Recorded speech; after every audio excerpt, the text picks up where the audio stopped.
Hey everyone, thanks for joining us for the Crosswalk Devotional Podcast.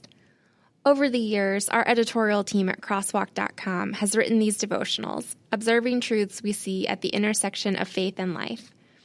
We're thrilled to offer them to you now in podcast form. To get all of these episodes straight to your phone each week, just subscribe on iTunes or wherever you get podcasts. To find more devotional content like this, just visit us at crosswalk.com.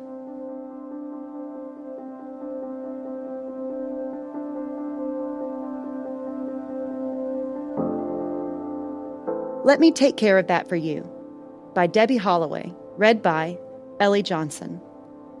Come to me, all you who are weary and burdened, and I will give you rest. Matthew 11:28.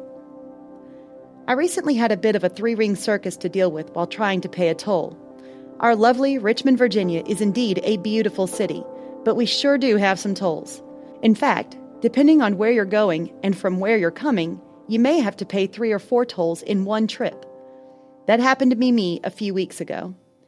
As I left the office, right in the middle of the city, and headed southside to visit a friend, I realized too late that I didn't have enough cash to pay the final toll. With a sigh, I asked for a receipt from the toll booth and went on my way.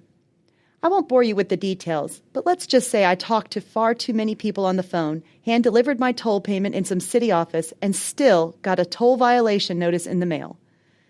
This resulted in mild deflation of my spirits. My family said, "Debbie, don't worry. Just call them and explain." I tried to, but was informed that not only was there no record of my payment, but that I would be forced to pay an extra $13 on a 70-cent toll for a vague administration fee. Come on, I kept thinking. I'm just trying to live my life and pay my toll. In one last valiant move to get some help, I walked back to the aforementioned office on my lunch break the next afternoon. As it so happened, a high-ranking administrator happened to be there right when I was. As I explained the situation, he made a copy of my toll notice and immediately got someone on the phone. "I can dismiss this for you," he said. "What do I need to do?" I asked, skeptical. "Who do I need to call and follow up with?" "Nope, nothing," he said. "Here's my card. If you get another notice, just call me." I left the office that day with a spring in my step and a burden off my shoulders. I was no longer going to be hounded by the toll agencies. "See, we told you," my family said. "You shouldn't have worried." Isn't our relationship with Christ a lot like that sometimes? I feel like I've worried and fretted about so many things, only to realize in retrospect that God was trying to tell me, "Baby, let me take care of that for you."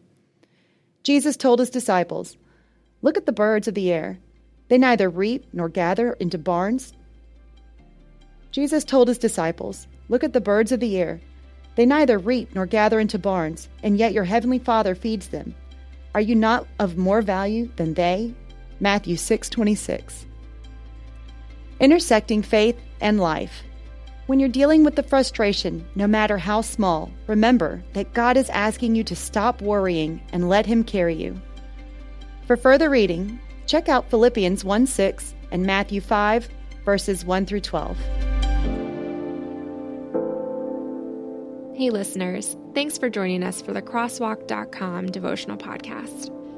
To get all of our episodes straight to your phone during the week, subscribe to this podcast on iTunes or wherever you listen to podcasts. To find more devotional content like this, head over to crosswalk.com.